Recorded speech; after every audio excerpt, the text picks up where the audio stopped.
আমি বিভিন্নভাবে জানতে পারলাম যে আমি কেন মিডিয়াতে অনুপস্থিত। এটা নিয়ে সোশ্যাল মিডিয়াতে বিশেষ করে বিভিন্ন জল্পনা কল্পনা হচ্ছে এবং কেউ কেউ এই ধরনের আজগুবি কথাও বলছেন যে আমি নাকি বিদেশে চলে যাচ্ছি। আমি সবাইকে আশ্বস্ত করতে চাই যে এই ধরনের কোনো পরিকল্পনা এমনকি চিন্তাও আমার মাথায় নাই, প্রশ্নই আসে না। আমি মনে করি এই ধরনের গুজব, গুঞ্জন এবং আজগুবি বিভিন্ন তথ্য যারা ছড়াচ্ছেন, এটা হচ্ছে আজকে ছাত্র জনতার যে ঐতিহাসিক জুলাই বিপ্লবের মাধ্যমে আজকে যে জনগণের প্রত্যাশা সৃষ্টি হয়েছে সেটাকে বিভ্রান্ত করা এবং জনমনে অহেতুক প্রশ্ন সৃষ্টি করার একটা অসৎ উদ্দেশ্যে করা হচ্ছে। আপনারা কেউ বিভ্রান্ত হবেন না।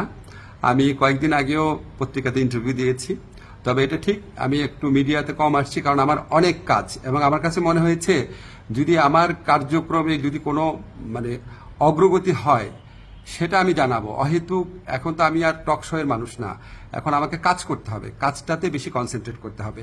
তো আমার প্রবাসী কল্যাণ মন্ত্রণালয় এবং আইন মন্ত্রণালয় দুই ক্ষেত্রেই কিছু অগ্রগতি হচ্ছে। অল্প কিছুদিনের মধ্যে আপনাদেরকে অগ্রগতিগুলো জানাবো। আর এই ধরনের গুজব গুঞ্জন যারা রটাচ্ছে তাদেরকে আমি অনুরোধ করব মিনিমাম ইনভেস্টিগেশন করে তারপর এগুলি বলেন, না হলে মানুষ তো আপনাদেরকে মিথ্যাবাদী ভাববে, ঠিক না? এগুলি করা উচিত না। বাংলাদেশকে একটা নতুন বাংলাদেশ গড়ার জন্য, রাষ্ট্র সংস্কার করার জন্য আপনারা বরং পজিটিভলি আমাদেরকে সাজেস্ট করবেন, ভুল হলে বলবেন।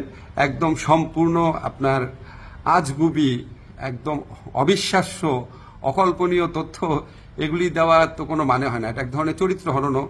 তো এগুলি করা ঠিক না। আপনারা আশা করি সকল বিভ্রান্তির অবসান ঘটবে আমার বক্তব্যের মধ্যে দিয়ে। সবাই ভালো থাকবেন, ধন্যবাদ সবাইকে।